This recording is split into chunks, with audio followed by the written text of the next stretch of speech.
Welcome to this video. Today we will explore an important algebraic identity. A minus b whole square is equal to a square minus 2ab plus b square. Let's break it down visually. Imagine we have a square with sides a and we subtract a smaller length b on its sides. We are left with square of a minus b. The formula talks about this area.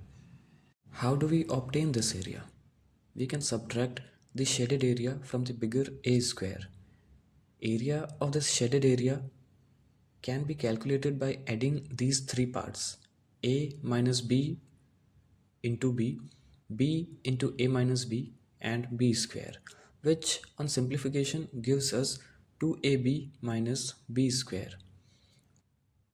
So now we subtract the shaded area from A square, we get A square minus 2AB plus B square, hence proving the formula.